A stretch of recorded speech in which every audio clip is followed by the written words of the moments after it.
أعوذ بالله من الشيطان الرجيم بسم الله الرحمن الرحيم الحمد لله رب العالمين بسم الله والصلاة والسلام على رسول الله صلى الله عليه وسلم رب اشرح لي صدري ويسر لي أمري واحلل عقدة من لساني يفقهوا قولي.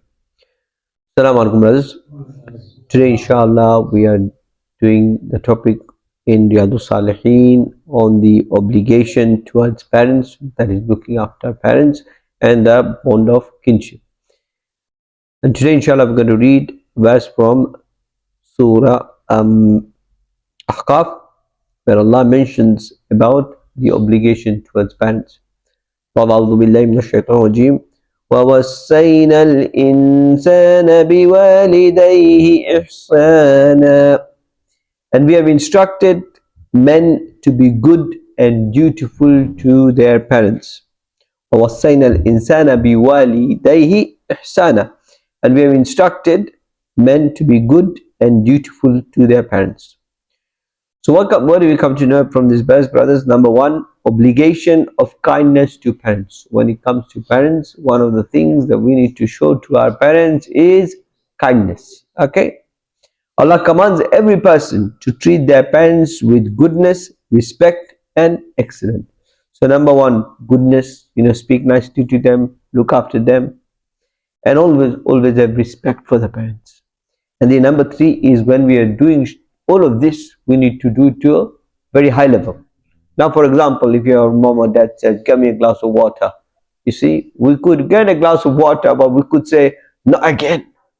Yeah, you bring a glass of water, yes, you've done it, you fulfill the obligation, but it was not done in a nice way. Yeah, but if you come quietly, bring a glass of water and give it to your parents, for example, you've done the job, but you've done it in a nice way. Excellence, ihsan. Okay. The obligation and obedience in good matters. Children should obey parents in all matters that do not involve disobedience to Allah. Okay. So in everything that parents tells us to do or instructs us to do, all of us here are parents. So, but if you got parents alive, yeah, whatever they ask us to do, we need to obey them. We need to listen to them, as long as it is in obedience of Allah, of course, right? If you know about, if parents say do not pray, don't do your salah, or don't pay your zakah, then in that case do not follow them, but you still say something nice to them. Yeah. And brothers, this is unfortunate. The world is, it's not like it used to be. Unfortunately, here you get to see that, mashallah, the kids are very pious and good, mashallah, whereas parents are not of that level. And unfortunately, this is what I had. So the parents are saying, to the kids, oh, don't worry about, all of this, it's too much. The son was saying, dad is a riba and all these things, interest and all this. And the dad said, oh, it's too much. Don't worry about all these things, just do what everyone else is doing. You see? So in that case, what can the son do? He can say something nice, right? And come out of it. And at the same time, he goes into the obedience of Allah comes first. Prohibition of harshness towards parents, speaking rudely, neglecting or harming parents is forbidden. So number one comes the speech. When you speak to them, yeah, it is got to be nice and polite and beautiful. Sometimes, brothers, the words that you use can be more harsh than physically harming somebody, right? So this is where, when it comes to parents, we need to be nice to them. And once I saw one brother, I'm not talking bad about any Muslim, but I'm just seeing, because we can get a lesson from it. So mashallah, he's looking after his father. He's very old, but he's telling to his dad, dad, move, go this way, do this. Dad is not eating. He's like, dad, eat, why aren't you eating? He's trying to do good, but because he's speaking in a harsh manner, he is going to lose on it. So in brothers, I know it needs a lot of patience. Saying is one thing and physically doing it is one thing. It's two different things. Neglecting them. So whenever parents need attention, they need to go appointment, or they need their tablets on time, right? A lot of the time we say that we are busy. But while we are being busy, we are neglecting our obligation. And harming parents is forbidden. Now harm can mean so many different ways, because parents can't speak back. A lot of the time parents are, because they don't have anybody else to depend on. Yeah, a lot of the time people take advantage of them. So all these things, is a big thing in the society at the moment. but we got to be fearful about Allah. And kind treatment includes actions and speech.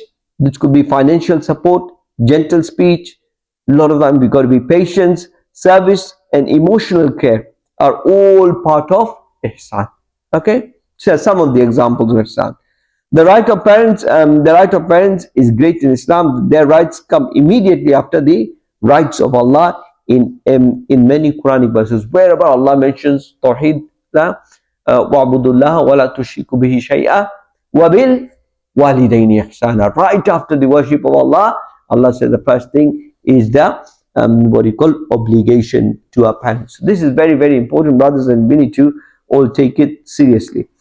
And if you compare any other religion, again, subhanallah, Islam is the only religion that has given so much emphasis.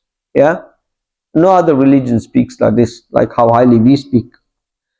And goodness to parents. So some of the lessons we learn from here, that goodness to parents is a divine command. It's not that we have a choice. Do I need to look after? Do I not need to look after? No, it's come from Allah. Respecting parents is not merely a culture or courtesy, but it is an act of worship, because it is the command of Allah.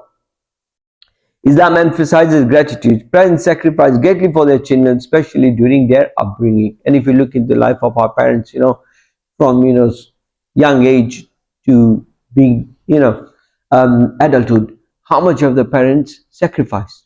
Parents sacrifice sleep, parents sacrifice their comfort. Parents, mom, dad, they go work, they go job to give a good life for the kids. And then when it comes to the other stage, when they become weak, this is the chance for the kid to give something back. And most of the parents don't need money, or parents don't need anything. All parents need is some good speech, good behavior. That's all they want. And especially in old age, parents may require extra care and patience. All right. So young age, alhamdulillah, they can look after themselves, parents. But when they get to old age, this is where they need care, and this is where the real test comes. And unfortunately, brothers, this is something, I hope I'm getting the message through. A lot of us, we send our parents to care home. Yeah? If you're sending to care home, you're thinking your responsibility. Yeah, it is your responsibility to look after your parents, but you're sending to care home, so is your chance of going to Jannah going. Because had you looked after them with patience and all these things that we mentioned, your chance of going to paradise would have been higher, right? But now that you're giving it, we are following the wrong things. But having said that, sometimes, brothers, there can be also cases where parents need looking after clinically. Okay, they need 24-hour care. If you think that is better for your parents, like in terms of medical wise, and if you are not able to look after, then that's a different story. But generally, if the parents are old, it is our responsibility to look after. And serving parents is a means of going to Jannah. So Islam teaches us that caring for parents is among the greatest paths to paradise. So one of the greatest deeds that we can do in order to get to paradise is to looking after parents. And this is a very famous hadith narrated in Tirmidhi, which we'll discuss later, but today we'll inshallah رِضَةَ الرَّبِّ فِي رِضَةَ الْوَالِدِ وَسَخَطَ الرَّبِّ فِي سَخَطَ الْوَالِدِ. The pleasure of the Lord lies in the pleasure of the parent. And the anger of the Lord lies in the anger of the parent. So if the parent is angry, so is Allah angry. You see, so this is very, very serious. And another hadith in Nasai, Jannatu tahta aqdamil ummahat. Paradise lies beneath the feet of the mothers. Now, this is a very important hadith. Again, that if you serve your mother, if you look after your mother, this could be a source for you to enter paradise. Jannah is a very premium thing. All of us are here to go to Jannah. And Allah mentioned, we come to know in this hadith that it lies under the feet of the mother. You see? So if you look after your mother well, you care for your mother well, then there could be a source for you to go to Jannah. But sometimes, this again, people, we need to have knowledge of hadith. And sometimes parents say, oh, look, I'm the source through which you're going to go Jannah, and then ask the kids to do something wrong. No, that shouldn't be the case. If you serve your parents well, that could be a source for you to go to Jannah, inshallah. So, brothers, I'll take one example and we'll finish. So we got a young student who becomes busy with studies and works and rarely spends time with his elderly parents. So he's busy now, he wants to become big in life, right? And he becomes so busy that he starts to neglect his parents.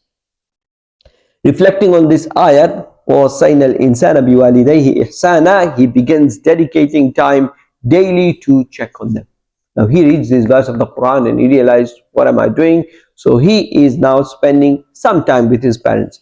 He speaks to them gently, he helps them with jobs, chores in the house, take them to appointments, and listens to them patiently.